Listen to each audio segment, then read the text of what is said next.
Fala pessoal, boa noite, tudo bem? Desculpa aqui um pouquinho do atraso. Bom, o papo de hoje é com o Paulo Stuart. Vou dar uns minutinhos aí para ele entrar, o pessoal começar entrando e a gente já começa. Para quem não sabe, Paulo Stuart já fez a Olimpíada Pan-Americano, é bom, talvez seja considerado um dos melhores amadores que a gente tem hoje no Brasil. É um cara que é amador, tem a empresa dele, tem o trabalho dele como empresário, teve aras, teve uma série de coisas. E ele vai contar um pouquinho da história dele hoje aí pra gente, tá bom? Ele já entrou, eu vou dar aqui um convite para a gente já começa. Fala, Paulinho, tudo Fala, bem? João. Tudo bem? Tudo Tudo, bom, graças a tudo Deus. ótimo. Bom, o pessoal tá perguntando se promessa raspar o cabelo, mais ou menos, a gente tá em quarentena, né? Tá É, difícil de achar cabeleireiro.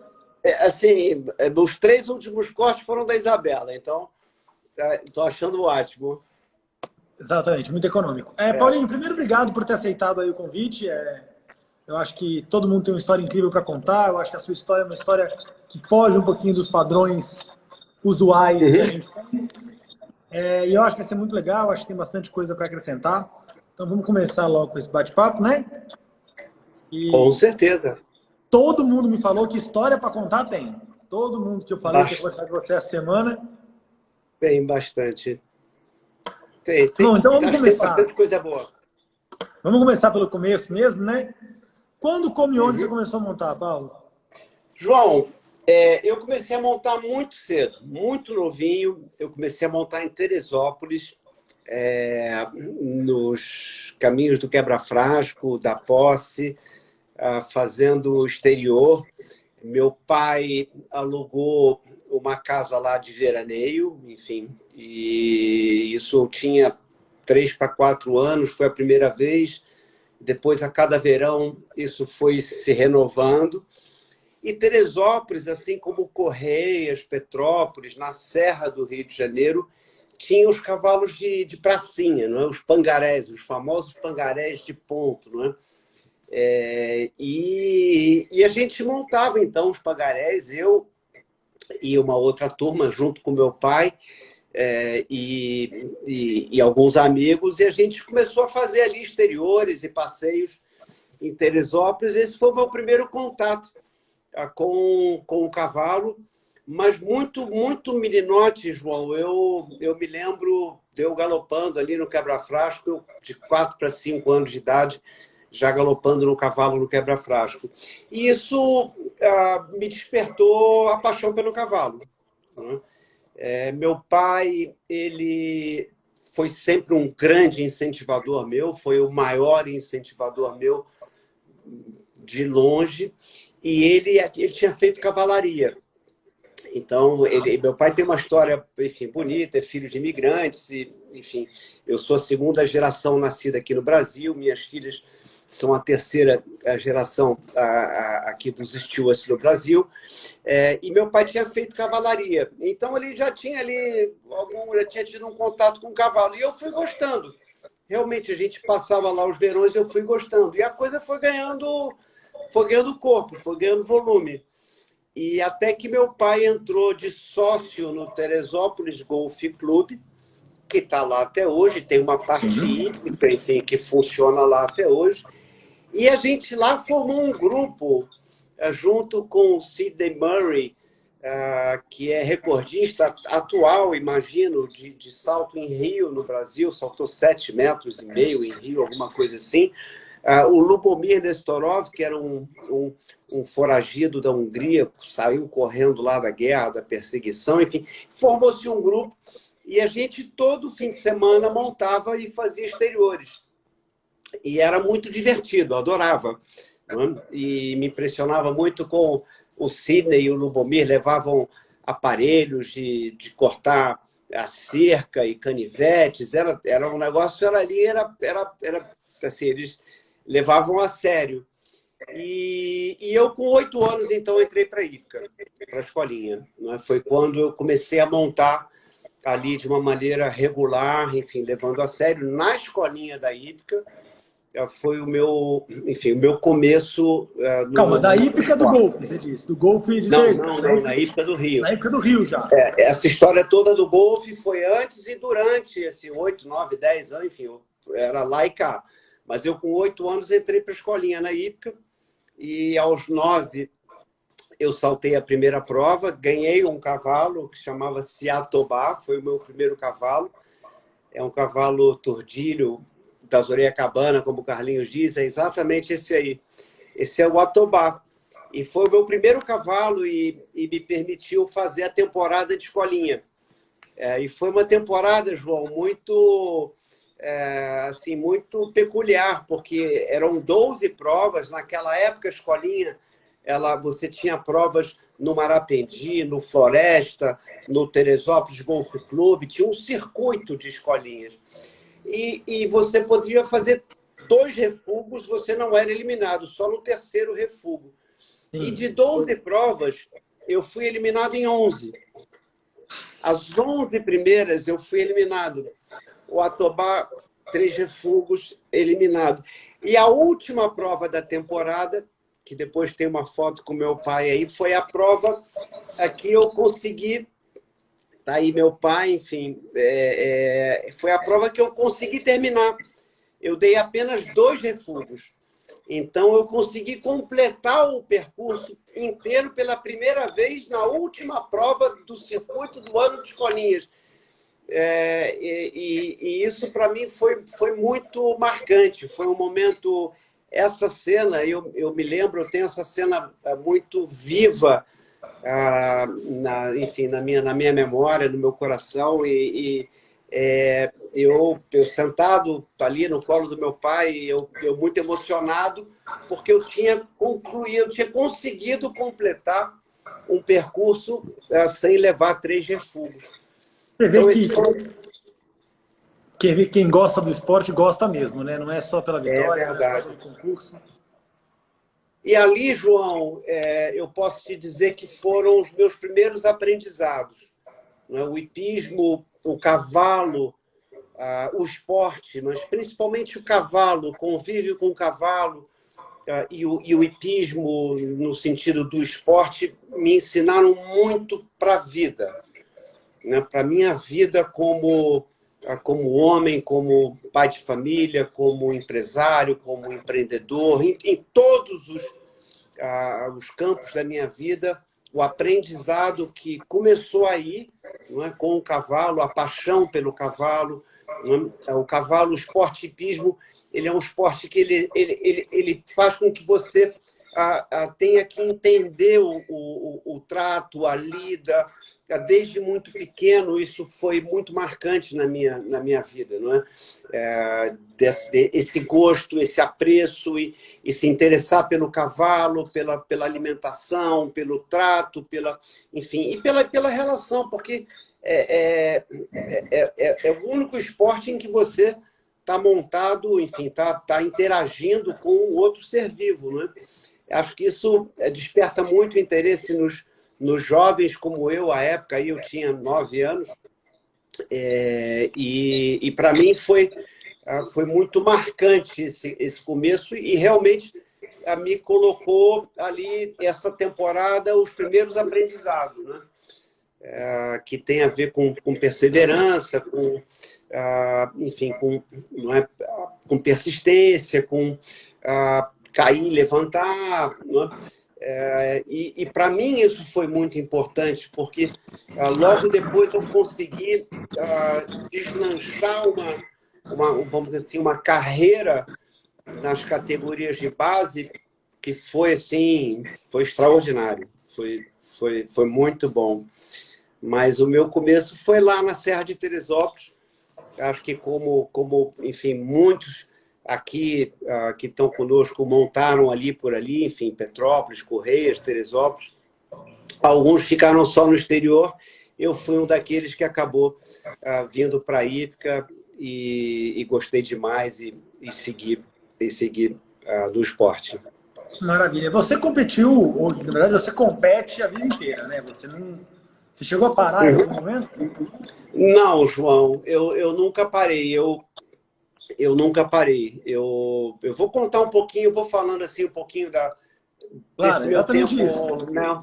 Mais assim, dessa minha fase ali, Mirim, Júnior, né, até o início de sênior, até eu chegar nas Olimpíadas. Depois eu vou aqui emendar enfim, numa outra parte, mas eu tive esse primeiro ano na escolinha muito difícil, e logo depois eu comprei um cavalo chamado Pata Pata, um cavalo que veio do Exército. O Exército, naquela época, ele fornecia muitos cavalos para a hípica, assim como o Jockey. A gente tem vários exemplos de cavalos puros sangues que vieram do Jockey e depois de não serem bons corredores, acabavam vindo para a hípica.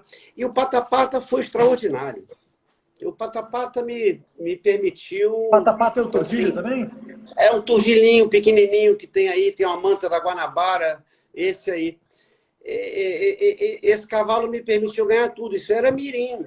Você vê aí a sebe e a vara, e naquela época você não era obrigado a terminar o percurso de capacete.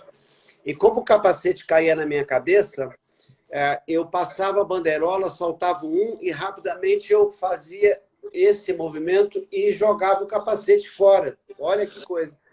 Que E aí eu coisa, fazia o segurança, percurso, né, gente? e fazia o percurso inteiro sem capacete. Então tem essa aí, tem algumas outras fotos um pouco dessa época aí com sem capacete, mas o Pata Pata foi o meu primeiro campeão, foi o meu primeiro cavalo campeão. Eu ganhei muita coisa com ele. E naquela época, João, você tinha vários torneios. Não é? O esporte ele funcionava diferente do que é hoje. Houve muita evolução, naturalmente. Acho que a evolução é para melhor, evidentemente. Mas a gente tinha muitos concursos naquela época. Tinham concursos no Manapendi, na Hípica, patrocinadores de incorporadoras imobiliárias, enfim, empresas diversas. Sul América fez muitos concursos no Rio de Janeiro, Pão de Açúcar em São Paulo, lá enfim, com Arnoldo e com Arnaldo, perdão, e os tios da Luciana, enfim. Então, havia, enfim, torneios que marcavam muito uma época, Chozil, enfim, torneio Esta e vários outros. Era muito animado, não é? E o Pata Pata foi o cavalo que me permitiu o sabor da vitória primeiro, não é? E depois, ainda em Mirim, eu tive a oportunidade. Foi o primeiro campeonato. Tem uma foto aí que é de Porto Alegre. É o Pata Pata de Porto Alegre. Isso. Em Porto Alegre? É uma fotozinha. Está diferente Porto Alegre. Porto Alegre evoluiu também, né? Mas o clube, se você ver, tem uma foto na grama aí com esse mesmo turdilinho aí que é o Pata Pata. E foi o primeiro concurso fora do Rio que eu saltei. Foi o Campeonato Brasileiro de Mirins, em Porto Alegre.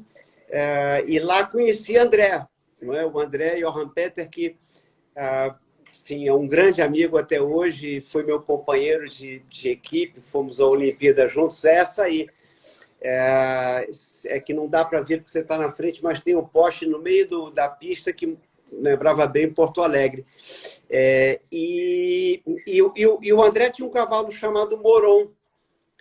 E eu acabei, não me lembro bem por que circunstâncias, comprando o Moron. O Moron veio parar na minha cela. E eu ganhei muita coisa com o Moron. O Moron, eu fui campeão brasileiro de Mirim aos 8 anos, aos 8 não, perdão, aos 14. Aos 14 anos, em 78, com o Moron. Eu acho que o percurso, tem um percurso que é dele, aí deve ser final do Brasileiro, no Rio, um percurso bem antigo, é material da minha irmã. Ela conseguiu um pendrive. Esse é um desempate, é uma antes desse. Esse era só para mostrar. Esse aí é um pouco câmera lenta, vai meio assim, porque minha irmã ela editou o negócio do Super 8 e, enfim, acabou passando para para o meio digital.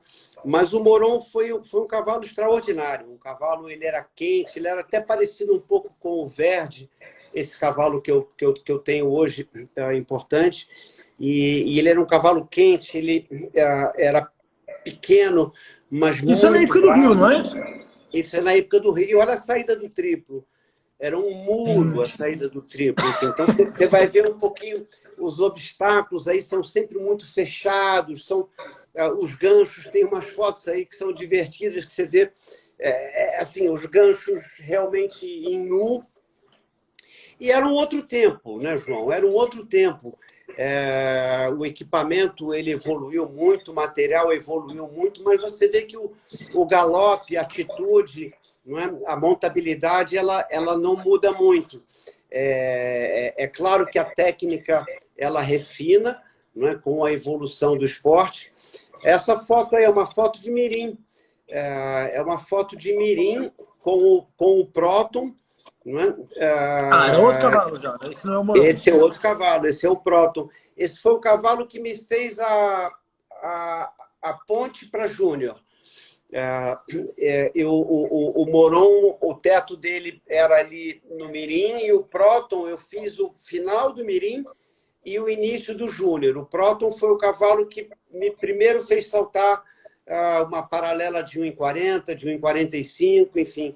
Na época tinha uma banqueta, que era uma banqueta piano, e eu montei um pouco com o Luiz Marcelo Pereira, ele me fazia vir ao passo na parte alta da banqueta com o Proton, e aquilo para mim era assim, era um challenge, não era uma coisa assim super desafiadora. E eu tive grandes cavalos, João. Eu tive a oportunidade de ter meu pai me apoiando, não só me apoiando, mas ele também montando. O meu pai, ele quando a gente entrou para ir, porque ele também começou a montar. Eu tenho várias fotos dele saltando, não mandei, porque senão também a gente ia ficar aí com um volume muito grande, mas o meu pai tomou gosto pelo esporte, né? E a gente pôde fazer isso juntos. Então, ele me acompanhava nos campeonatos de mirim, nos campeonatos de júnior. Essa foto aí em Porto Alegre também. Sou eu, o Claude Papantonakis no meio, e a Jaqueline na ponta, e o Patrone, esse de bonezinho aí, o Patrone, que foi meu professor durante muitos anos. Depois eu vou fazer aqui vamos dizer assim, vou falar um pouco, né, dessas pessoas que me influenciaram e foram referências na minha vida esportiva, seja como professores, né?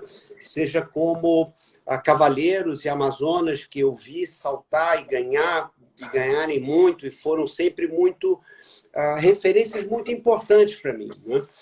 Mas nessa fase de bem garotinho ainda, mirim, foi a primeira vez que eu fui à Europa montar com o Neco.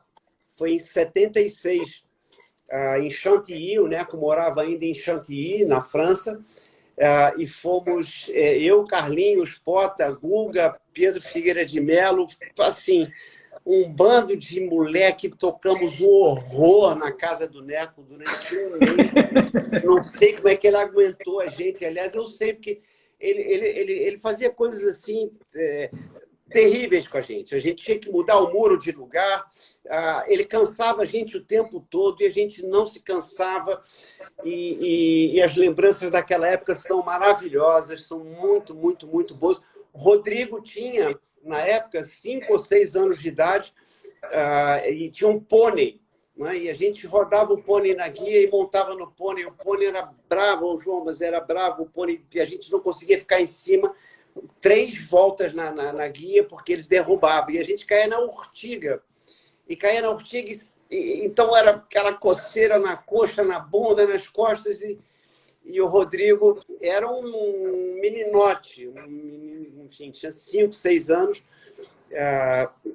mas já ali, não é, com o contato com o cavalo. E o Neco vivendo uma fase, naquele momento, gloriosa. Não é? Sim. Naquela época foi a primeira vez que eu vi o Safir, o cavalo Safir, que depois veio a ser meu.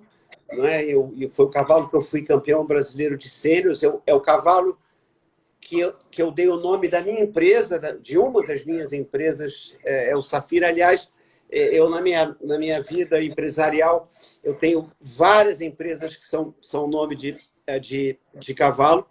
E o Neco, naquela época, era absoluto. Ele montava a Miss Moe, passou para o Safir. Eu vi ganhar o derby de Labone com o Safir, passar muro de 2,30 m, 2,32 m, algumas vezes com a Miss Moe. E a gente aprendeu muito ali a base. Não é? O Neco, ele sempre foi uma referência muito importante para mim pela base. Não é? O Neco vai muito nos fundamentos. Não é? E eu tive, João, a oportunidade de ter a combinação de um pai que me incentivava, que podia, dentro das limitações dele na época, me servir com cavalos bons. A minha irmã montou também, e eu acabei roubando alguns cavalos dela. Ela tinha um cavalo extraordinário, que era o Anjo, que quando veio para minha cela, eu ganhei tudo com ele. Então, eu tive essa oportunidade de ter ótimos professores. Eu montei no iniciozinho lá com o Patrone, tive aulas, quem vai lembrar aí, com o Coronel Magalhães. Eu montei muito com o Antônio Alegria, o mestre, Le Maître Antônio Alegria. Eu tive uma experiência com o Luiz Marcelo Pereira, que foi um exímio cavaleiro, muito habilidoso, mas de uma carreira relativamente curta. Eu montei muito com o Hélio Pessoa, foi quem me ensinou o contrafoulé. E o contrafoulé significa você, na curva, você sair avançando, você buscar o obstáculo. Não é? Mais tarde, Fábio veio me falar isso algumas vezes. Eu me lembro bem, em Portugal, lá em Vila Moura, ele fala: Paulo, enfrenta essa vertical. Era uma vertical no começo da pista, vira aqui e enfrenta ela. E isso eu aprendi com o Hélio, não é? Lá atrás. E tive várias referências. Não é? Eu tive referências desde de Hermes Vasconcelos, que era um clássico, não é? Até Gerson Monteiro, Rita Bezerra de Mello, Lúcia Faria, a Beth Assaf, que foi uma exímia vencedora, uma ginete extraordinária. O Alfinete, essa foto eu vou falar dela, mas eu tive o Alfinete, não é? O pai do Zé Roberto, que foi um cavaleiro extraordinário, de uma fineza, de uma elegância extraordinária. Evidentemente, o Filipinho, não é? Que sempre, para mim, na minha vida, foi uma referência muito grande. Em alguns momentos, nós estivemos muito próximos, muito juntos, em equipes, e eu tenho uma coisa muito positiva com o Felipe. Eu gosto muito dele e de todos ali. E tive algumas referências também aqui do lado, né? O Martim Maggio, o Justo Albarracín, eram cavaleiros que vinham muito ao Brasil. Não tinha essa coisa tanto de Europa. Estou falando lá atrás. Essa é o Rio, na hípica, vê uma quádrupla, e se você ver, não dá para ver bem, mas o gancho é um gancho em U.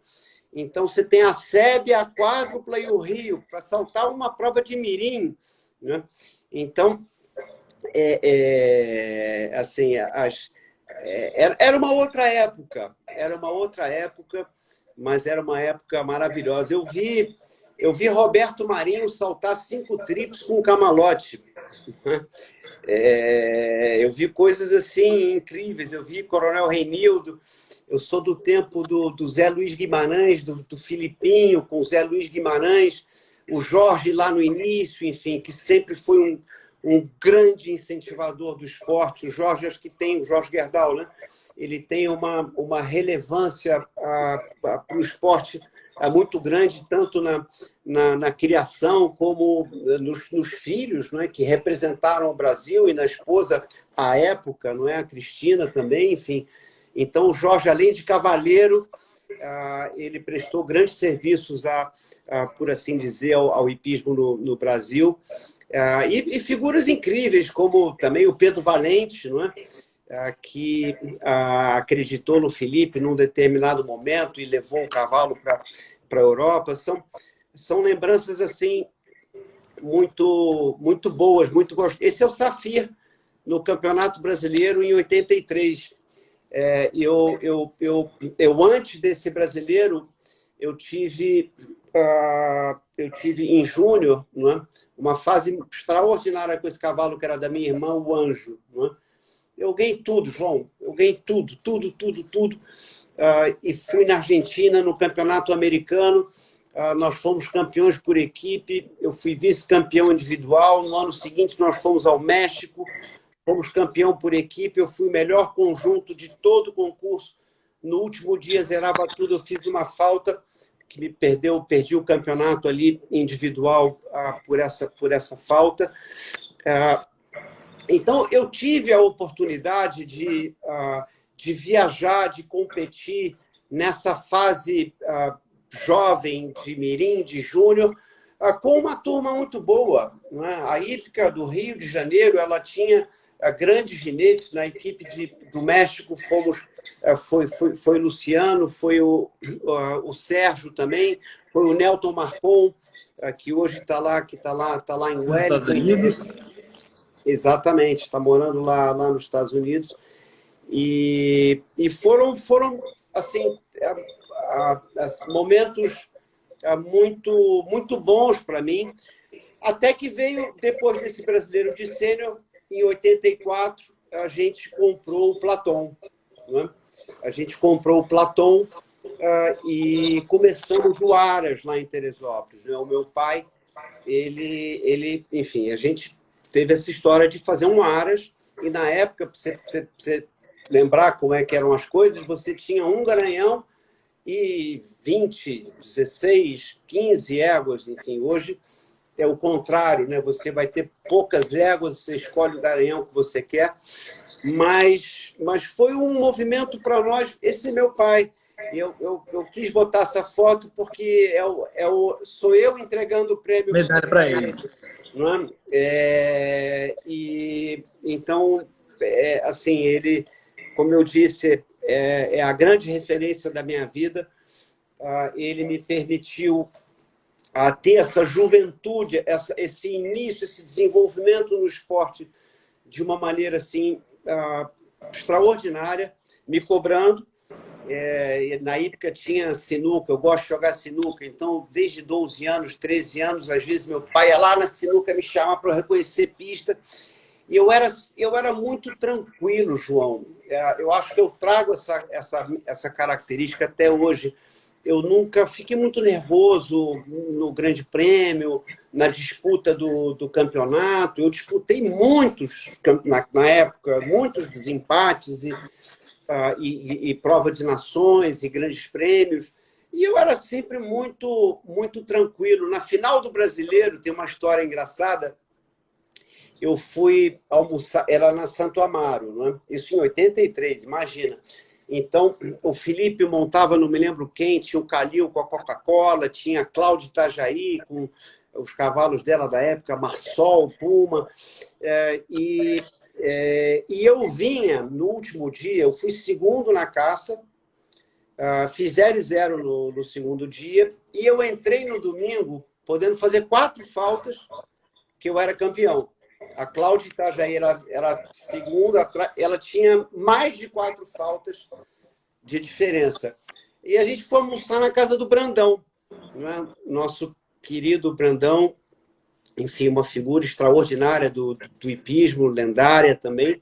E o Felipe foi, não é, nesse almoço, e o Felipe começou ali um pouco a me tease, não é, a me provocar e tentar me tirar dos eixos ali.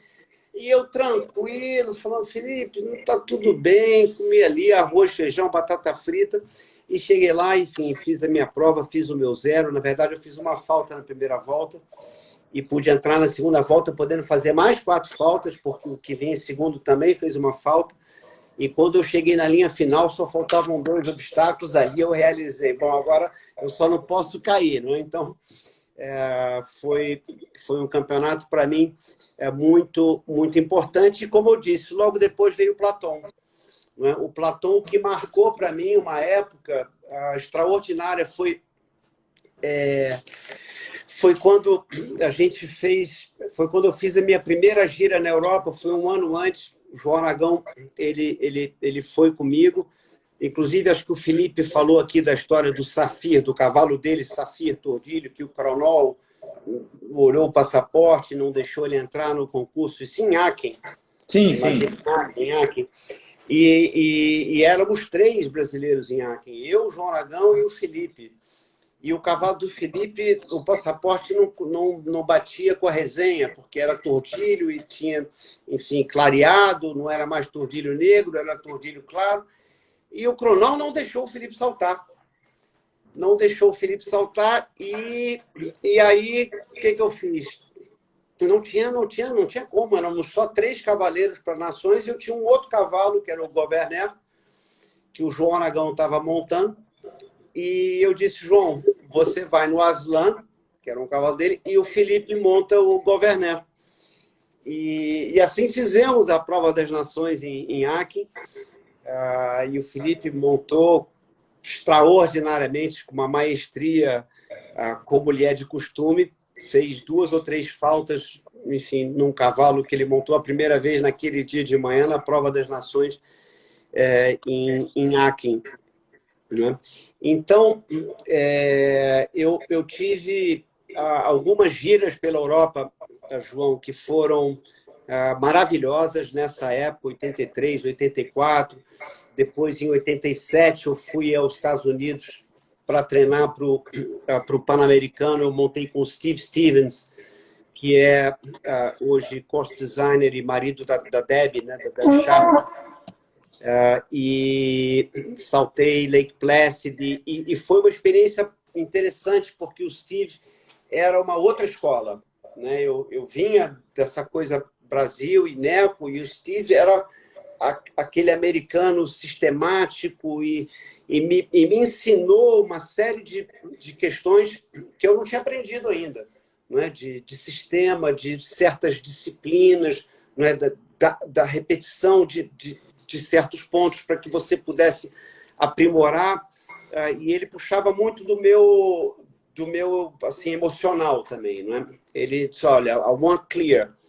You go there, you do clear. Assim, porque você pode, você está bem, vai lá e faz. Não é? Paulo, só para eu entender um pouquinho, a gente está fazendo um pouco um vai e volta que não tem problema nenhum. Mas quantos anos você tem quando você está fazendo essas giras na Europa? Você está com quantos anos nessa época? Essa gira na Europa, eu saltei a Olimpíada, eu tinha 24.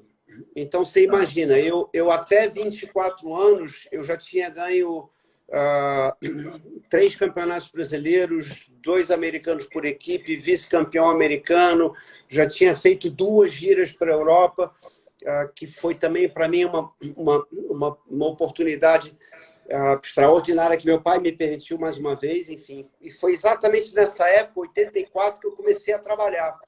Então, foi aos 19 para 20, 83 para 84, foi quando eu comecei a trabalhar. Eu tenho hoje 56 anos, então isso já vai aí um bom tempo. Mas na Olimpíada eu tinha 24 anos.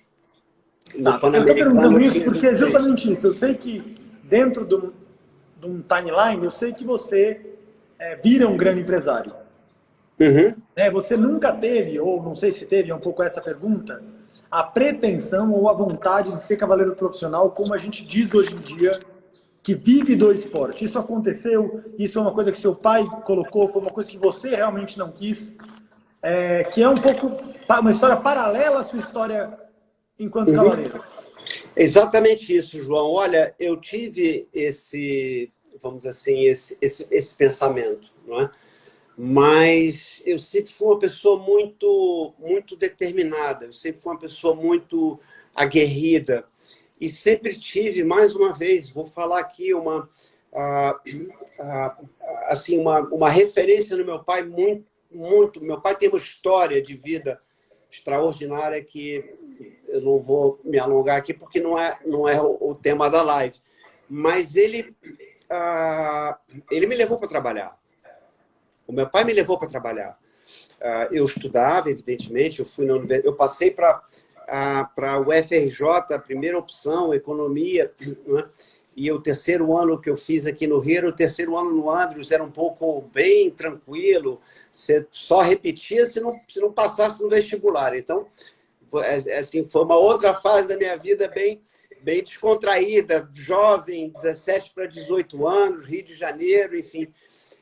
E eu passei para economia na UFRJ, eu consegui ficar lá 1 semestre e meio, fui embora, eu corri daquela faculdade porque eu não aguentava, vamos dizer assim, aquele sistema e aquela ideologia. Já naquela época era uma coisa de Keynes e de Marx e de uma orientação ideológica, e eu contestava muito, porque meu pai ele fundou o Instituto Liberal no Brasil em 1984.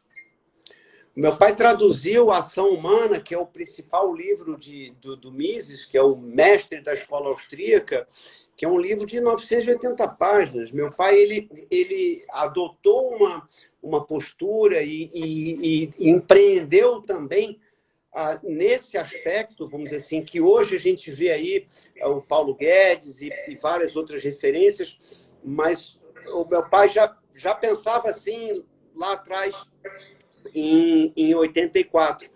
Né? Então, isso para mim sempre foi uma coisa muito importante, foi o trabalho. Foi o trabalho. E eu acabei assim, me apaixonando pelo trabalho. Eu comecei a trabalhar muito jovem, com 19 para 20 anos, e adorava. Eu gostava muito daquilo, da coisa de empreender, do shopping, da obra. Eu sou da primeira fase do Norte Shopping, no Rio de Janeiro, que inaugurou em 84. Enfim, então, eu vivi essa história de empreendedorismo da Ecisa, não é, com todos os seus ups and downs. A Ecisa, ela tinha uma tradução na construção civil, migrou para shopping centers, e teve, enfim, inúmeros percalços ao longo dessa trajetória. E eu tive uma participação extremamente relevante na história da Ecisa, não é? Que hoje é a BR Malls. Né? A Ecisa é a gênese da criação da BR Malls. A BR Malls, ela surge, ela nasce a partir da Ecisa. Então, eu sempre fui muito focado no meu trabalho, né? E sempre gostei do cavalo. Então, você me perguntou há pouco sobre parar. Eu tive momentos na minha vida de um pouco mais low e momentos um pouco mais high. Eu digo em termos de infraestrutura, de cavalos, até mesmo de disposição de vamos fazer uma gira na Europa, vamos aproveitar, vamos lá, vamos montar também. Mais recentemente nos Estados Unidos, que foram experiências extraordinárias, mas eu sempre fui muito focado no meu trabalho e sempre levei muito a sério o meu trabalho. E isso, enfim, eu acho que é muito dessa marcação aí do meu pai, né? O Zeca está falando que um pouco antes disso teve a Equibox. O que é a Equibox? Equibox foi um empreendimento que nós fizemos. Nós fizemos uma caixa de guardar material. A gente inventou uma caixa que era muito prática, porque ela era feita de alumínio. A gente ia lá em Nova Iguaçu, tinha um senhorzinho lá numa oficina de uma pequena metalurgia. A gente fez o desenho. E aí construímos essa caixa que chamava-se Equibox, de Equine Box. Né? Então ela tinha lá o lugar da cela. É muito parecida com as caixas hoje que você vê, essas que tem muito nos Estados Unidos, na Europa, enfim, feitas na Irlanda. A Irlanda tem um fabricante muito bom. E a gente empreendeu a Equibox e vendemos, assim, talvez uma centena de caixas. Foi uma experiência muito boa, muito legal. É isso que eu ia perguntar, se você, todo esse seu só vê empreendedorística, se você nunca empreendeu no esporte, além do Boafé, que foi ali o Aras, que vocês tiveram um tempo, que foi de muito sucesso, né? Teve alguns cavalos bem importantes que saíram do Boafé. Eu acho que a gente contribuiu muito para uma certa base, João. A gente não fez tantos potros assim, muito menos do que o Joter lá com o Jorge, agora o doutor José Augusto Ribeiro de Mendonça, com o Agromen, que é enfim, o maior ícone, né, da criação nacional, com uma qualidade excepcional. A gente não se compara ao que eles fizeram, mas nós demos uma contribuição importante, não só na criação, mas também nos concursos, né? A gente organizou o Derby Boafé em 91, 92, 93, 90, 91, 92, que foi um modelo de concurso extraordinário. Meu pai chamou o Olaf Pettersson para fazer o desenho de um derby. Então, ele fez obstáculo a obstáculo e a gente produziu os obstáculos de acordo com características culturais do Brasil colônia, enfim. Então, foi um sucesso. A gente fazia uma seletiva nos 4 primeiros concursos do ano e classificavam-se 25 para uma categoria, 40 para outra, 15 para outra, e a gente tinha sempre 5 convidados. E a gente fazia o concurso, João, tudo pago, inscrição paga, hotel pago, alimentação paga e um prêmio assim excepcional. O Vinícius, não sei se ele está aí, ou o Felipe, mas ambos ganharam lá. E foi uma contribuição muito importante para o esporte, porque foi um concurso de altíssimo nível à época, não é? E que, sem dúvida nenhuma, deu uma contribuição muito grande.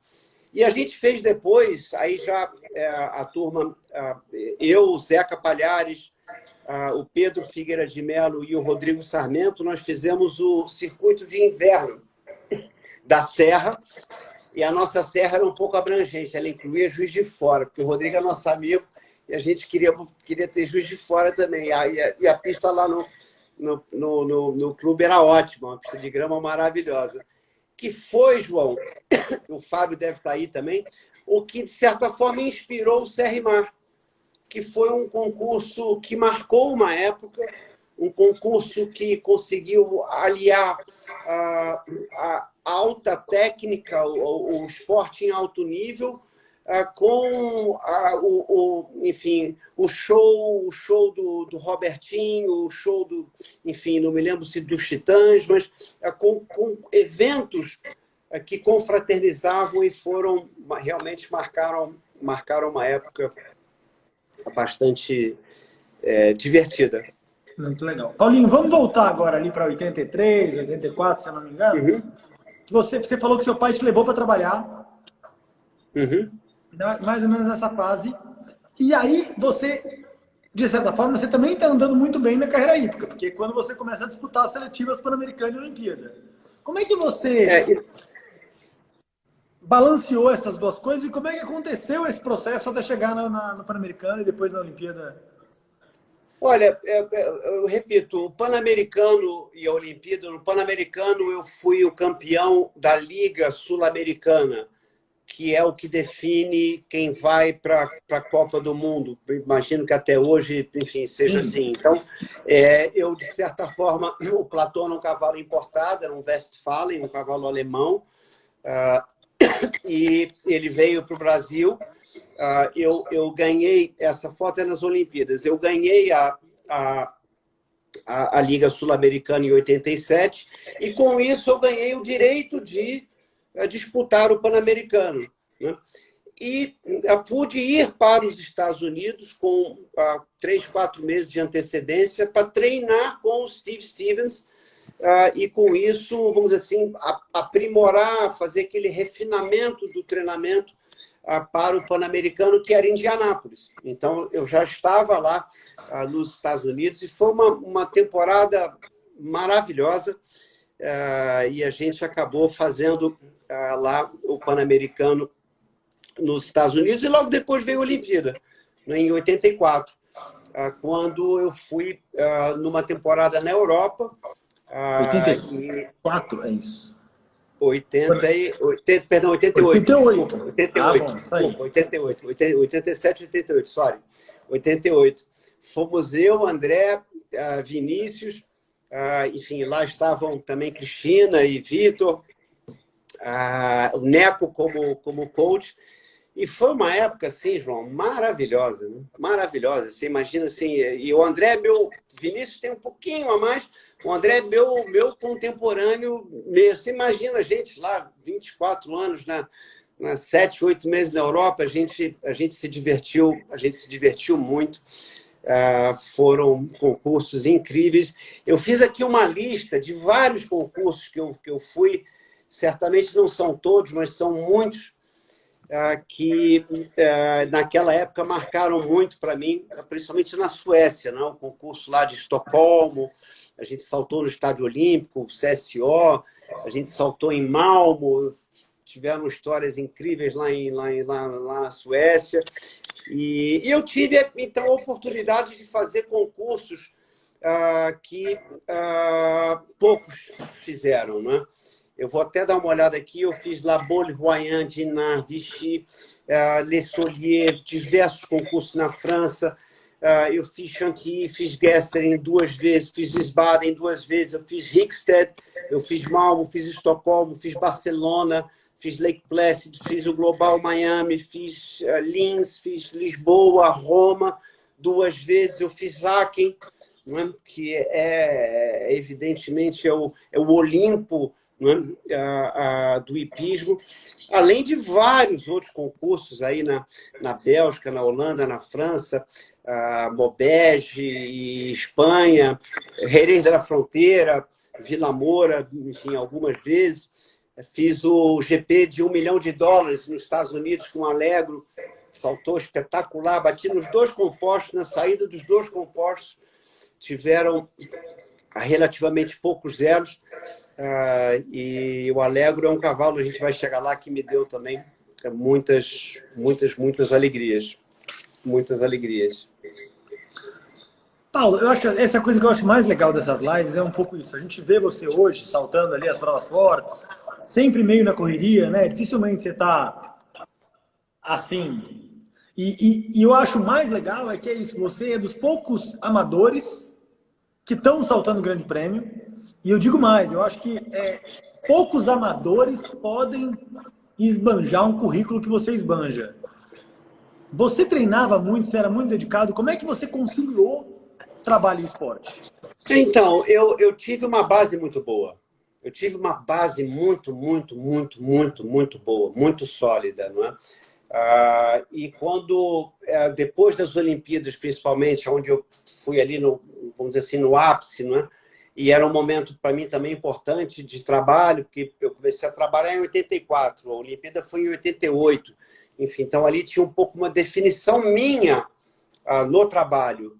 Não é? O André, que eu mencionei aqui, que para mim foi um dos maiores cavaleiros amadores, que, enfim, e meu contemporâneo, passou por isso também. Não é? Então, eu acho que depois das Olimpíadas, eu tive um outro momento. Não é? Foi quando eu entendi que eu não seguiria profissionalmente no hipismo, como muitos outros seguiram, porque eu não via ali o meu caminho. Eu não me via ali efetivamente como um profissional do hipismo. Não é? Na verdade, eu fui um cara que caiu ali meio de paraquedas. Meu pai é gringo, filho de gringo, a gente não tinha tradição nenhuma. Começou a história de Teresópolis, de repente eu caí na escolinha e tive aquele início extraordinário, fui até uma Olimpíada aos 24 anos. Né? E depois entrou uma fase de muito mais trabalho do que a possibilidade de me dedicar ao esporte. Né? Eu passei décadas da minha vida, posso dizer aí, 20 anos pelo menos, 20, 25, quase 30 anos da minha vida, montando no fim de semana. né? E eu conseguia fazer isso e ir direto na prova, e por isso muitos amigos meus brincam: ah, Paulo, você é o melhor amador do mundo, nunca vi, você chega na hora, sempre ali, e telefone na mão, tá reconhecendo a pista, mas tá falando, tá isso. E assim, eu me fio muito nessa minha base, não é? Eu conheço, eu sei fazer, eu sei montar. Ao mesmo tempo, isso também me ensinou, na verdade, eu aprendi a ter noção das limitações, né? Porque o cavalo me ensinou muito na vida, né? O esporte. Você perde, perdão, muito mais do que você ganha. Não é? O hipismo é o único esporte dentre todos onde a mulher compete sem nenhum tipo de handicap, e é um esporte que você, na minha idade, pode continuar sonhando em ir numa equipe olímpica, numa equipe pan-americana. Evidentemente, a disputa hoje na equipe olímpica e pan-americana ela é bem mais alta, o sarrafo é bem mais alto, a turma que está aí monta muito, trabalha muito e tem ótimos cavalos, então você chegar lá é difícil, mas tem muita coisa para se fazer, né? Você tem grandes prêmios, você tem concursos importantes, então é um esporte maravilhoso, que ele te permite sonhar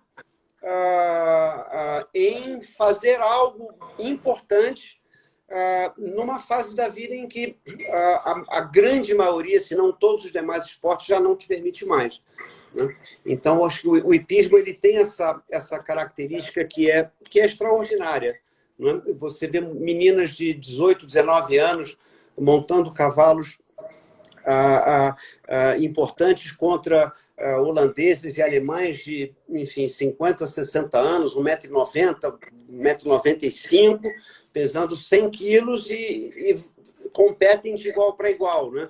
Um tem 4, 5 Olimpíadas nas costas, a outra é a menina que está começando, a rookie que está começando, mas lá dentro da pista somos todos iguais, ganha quem for melhor e mais rápido, né? Então, eu acho que isso faz do hipismo realmente um esporte diferente dos outros, né? E o cavalo, você não guarda na garagem, né? Como a bicicleta ou a raquete de tênis, né? Enfim, cavalo você tem que Infelizmente. cuidar. Eu acho que, felizmente, acho que esse é o lado bonito.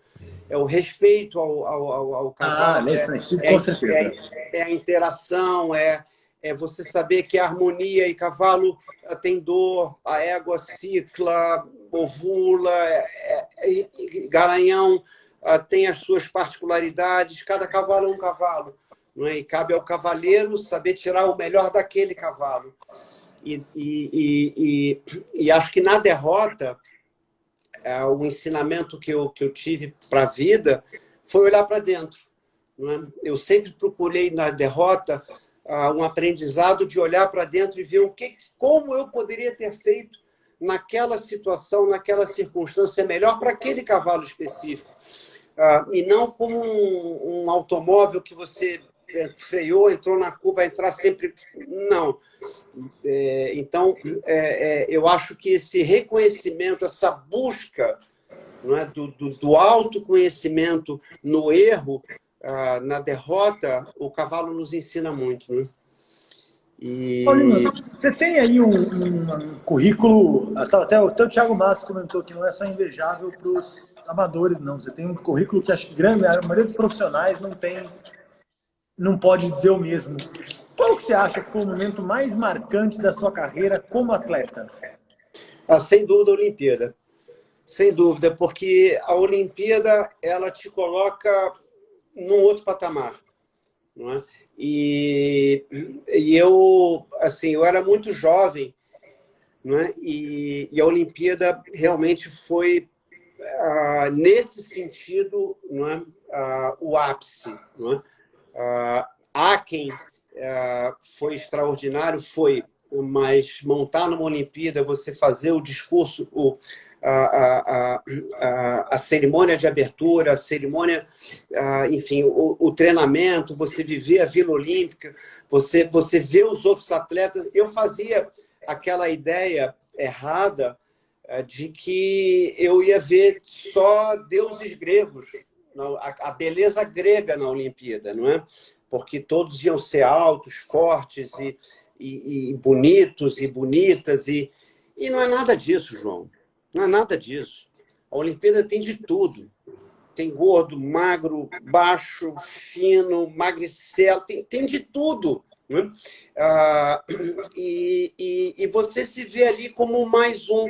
Você é mais um daqueles que está tendo a honra, não é, de representar o seu país num momento glorioso, onde o mundo se volta para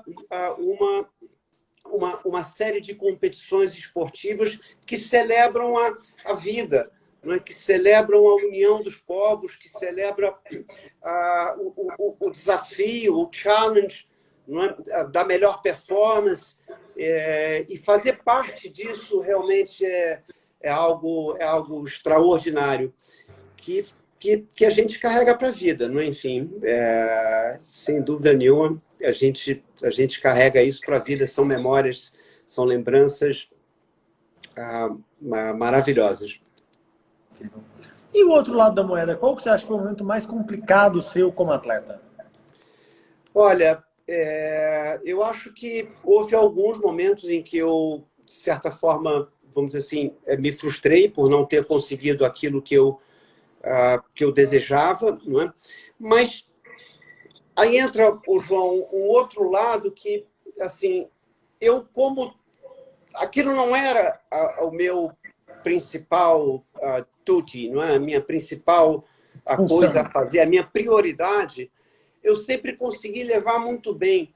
E uma das coisas que o esporte te ensina, o hipismo, é perder muito mais do que você ganha. Então, eu acho que são coisas que eu consegui levar para a vida. E mesmo nesses momentos de maior frustração, eu procurei não me frustrar tanto comigo mesmo. Falar, cara, porra, olha só, tá tudo bem. Não é? Você não precisa se cobrar como um profissional, como brilhantes cavalheiros que a gente vê no Brasil. Eu acho o Zé Roberto realmente uma tremenda referência, um talento extraordinário. O pai dele, enfim, tanto ou mais. Eu vejo o Artemos, vejo assim, vários cavaleiros do Brasil e outros brasileiros na Europa, não é? Fazendo um trabalho incrível. Então, assim, eu tenho que saber qual é o meu lugar. Eu sei do que eu posso, não é? E sei das minhas limitações. Acho que uma das grandes virtudes do homem, para tudo, não só no hipismo, e no hipismo eu vou usar a metáfora, é você saber se inscrever. Você tem que saber se inscrever. Isso são cenas, a gente sempre ouviu isso. Não é? Cavalo novo, cavaleiro novo, cavalo velho, não é? Levanta, monta, me monta de novo, não é? São coisas que fazem parte desse dia a dia, desse aprendizado de muitos e muitos anos. Então, eu acho que você saber se cobrar, dosar, vamos dizer assim, essa cobrança de você, e no caso eu sendo um amador, é uma evolução. É uma evolução, porque eu quero sim. Eu gosto da disputa, eu gosto do esporte, eu sou determinado, João, eu sou, sabe, quando eu quero uma coisa, eu vou até o fim, eu sou resiliente, meu pulmão é forte, meu coração é forte. Eu fiz outros esportes ao longo da minha vida, durante um tempo, que foi o triatlon, né, onde eu fiz um Ironman, fiz 3 meio Ironmans e um Ironman inteiro. Um Ironman são 3,8 km nadando, 180 km de bicicleta e 42 km, 200 e tanto, que é uma maratona correndo na sequência, né? Então, é muita resiliência e muito mental. Eu sempre tive um mental evoluído nesse sentido. E acho que isso me ajudou muito na vida, não só no esporte, nos campeonatos e nas disputas, mas de uma maneira geral. Né?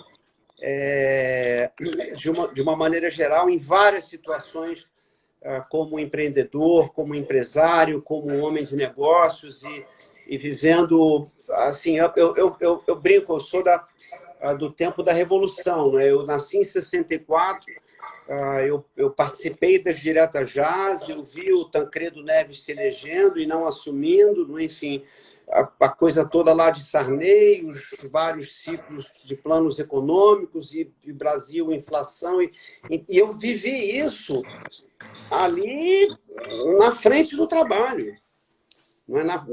Na linha de frente.